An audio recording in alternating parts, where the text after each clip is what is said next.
خواب سے تعمیر تک ہوم فائنانسنگ کی مکمل گائیڈ۔ السلام علیکم اور خوش آمدید دوستو، ہم آج اس سیریز کی تیسری قسط کے ساتھ آپ کے سامنے موجود ہیں۔ پچھلی قسط میں ہم نے ایک خواب دیکھا تھا، 1952 کا وہ خواب جب ہاؤس بلڈنگ فائنانس کارپوریشن ایک روشن ستارے کی مانند طلوع ہوا، ایک ایسا ادارہ جو عالمی معیار کا تھا، جس کی بنیادیں مضبوط تھیں اور جس کے سامنے لاکھوں پاکستانیوں کو چھت فراہم کرنے جیسے عظیم ہدف تھے۔ لیکن آج کی کہانی اس خواب کے ٹوٹنے کی بات ایک المیہ ہے جس کے اداکار سیاسی رہنما، بیوروکریٹس، مضبوط مافیا اور خود عوام۔ آج ہم HBFC کے زوال کے ان 5 بڑے اسباب کو بے نقاب کریں جو آج تک ہماری ہوم فائنانسنگ مارکیٹ پہ قہر کی مانند مسلط۔ پہلا اور سب سے بڑا زہر سیاسی مرضی کے طرف۔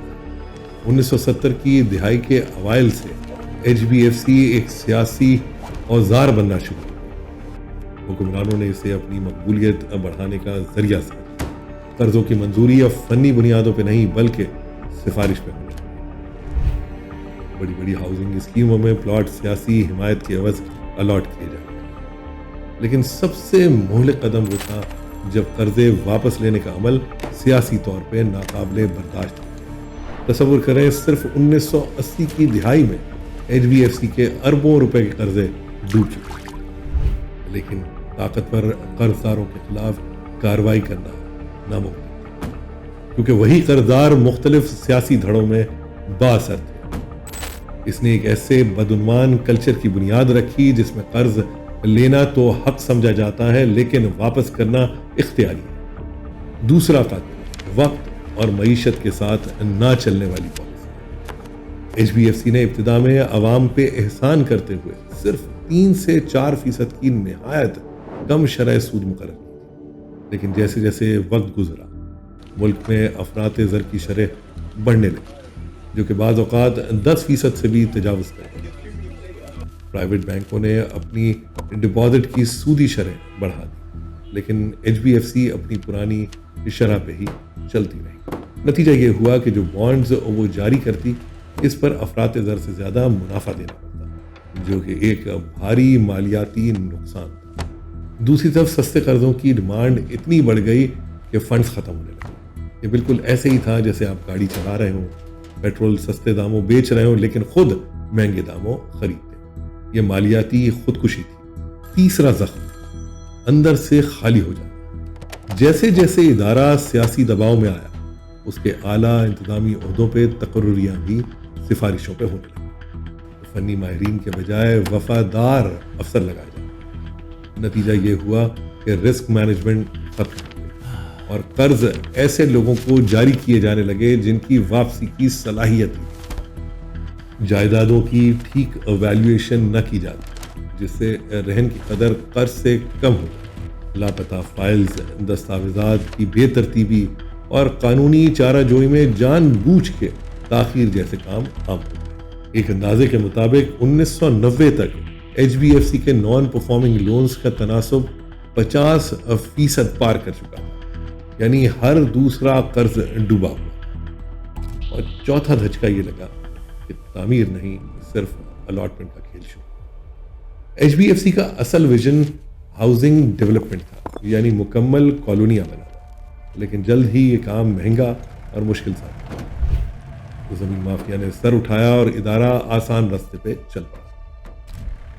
صرف پلاٹ الاٹ کرنا، بغیر بنیادی سہولیات کے زمین کے ٹکڑے بانٹ دیے جانے۔ سودی رقم تو وصول ہو جاتی لیکن مقصد یعنی ایک مکمل گھر کا حصول یہ ممکن نہ ہو پاتا۔ لاکھوں لوگ کچی آبادیوں میں پھنستے جاتے، جن کے پاس پلاٹ تو تھا لیکن پانی، بجلی یا سڑک نہ۔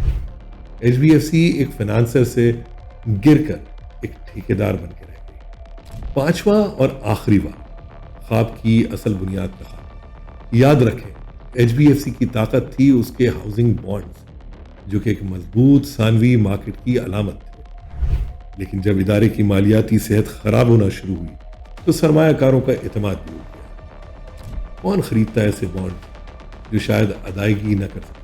اس طرح وہ فنڈنگ کا سب سے اہم ذریعہ خشک۔ اب ادارہ زندہ رہنے کے لیے حکومت کے بجٹ پہ انحصار کرنا۔ حکومت کا بجٹ جو خود ہمیشہ خسارے میں رہے. یہ وہ موت تھی جس کا ذکر ہم نے پہلی قسط میں فریڈی میک کے تحت کیا. ثانوی مارکیٹ کے بغیر مورگیج فائنانسنگ کا تصور موت سے کم ہے. تو یہ تھی المناک گراوٹ کی کہانی. یہ کہانی صرف کاغذوں میں نہیں، اس کہانی کے نقصانات آج بھی ہم سب کے سامنے ہیں. پہلا نقصان یہ کہ اعتماد کی تباہی، یعنی عوام کی سرکاری فائنانسنگ اداروں سے اعتماد کا اٹھ جانا. دوسرا نقصان مارکیٹ کی جمود، جس کے تحت نجی بینکس ہمیشہ کے لیے محتاط ہوگا. آج پاکستان میں mortgage financing G D P کا صرف 0.25% رہ گیا، جو ایک مایوس کن عالمی ریکارڈ ہے.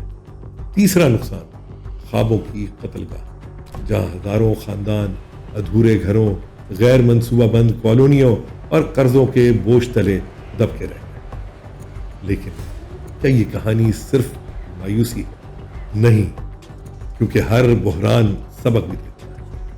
ایچ بی ایف سی کی کہانی ہمیں 5 واضح سبق دیتی ہے. پہلا سبق یہ ہے کہ سیاسی مداخلت سے مکمل آزادی کسی بھی فائنینشیل ادارے کی پہلی شرط ہونی چاہیے. دوسرا سبق شرح سود معاشی حقائق کے تابع ہونی چاہیے. تیسرا سبق رسک مینجمنٹ اور وصولی کے مضبوط نظام کو قائم کیے بغیر کوئی ادارہ زندہ نہیں رہتا.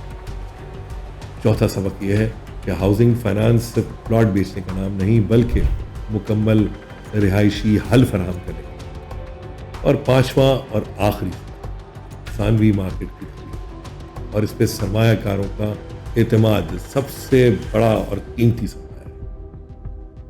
یہ کہانی ہمیں بتاتی ہے کہ ہم کہاں سے ٹھوکر کھا کے کہاں گر گئے. اب سوال یہ ہے کہ کیا مستقبل میں ہم کبھی اٹھ پائیں گے؟ کیا ہم ان تمام سبق سے کچھ سیکھ کے ایک نئے پائیدار شفاف نظام کی بنیاد رکھ پائیں گے؟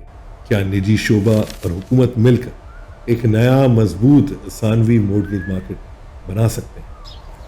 ایچ بی ایف سی کی کہانی ایک المیہ ہے، ایک شاندار خواب کا ٹکڑا. لیکن کیا یہ کہانی یہیں ختم ہوتی ہے؟ نہیں، کیونکہ جہاں روایتی بینکاری ناکام ہو وہاں ایک نیا راستہ نکلتا ہے. ایک ایسا راستہ جو ہمارے مذہبی اور اخلاقی اقدار سے ہم آہنگ. اگلی قسط میں ہم ایک انقلاب کی کہانی سنائیں گے. ہم اسلامک فائنانسنگ کی داستان بیان کریں گے. کیا یہ محض سود سے پاک لیبل ہے یا واقعی ایک متبادل نظام؟ ہم دیکھیں گے ملیشیا کے کامیاب ماڈلز کو اور ہمارے ہاں کے تجربات کو. کیا اسلامی بینکاری عام آدمی کے گھر کا خواب پورا کر سکتی ہے؟ تاریخ ہمیں بتاتی ہے ناکامیوں سے سبق لے کر نئے راستے بنتے ہیں. ایچ بی ایف سی کا خواب ضرور ٹوٹا، لیکن امید کی کرن ابھی باقی ہے. اگلی بار ہم ملیں گے اس امید کی نئی کہانی کے ساتھ. اپنے دوستوں رشتہ داروں کو شیئر کریں، اس بحث کو آگے بڑھائیں، کیونکہ ہر شہری کا گھر صرف اس کی ذاتی ملکیت نہیں، اس کا ذاتی معاملہ نہیں، بلکہ یہ قومی ترقی کی بنیاد کا پیمانہ. اللہ حافظ.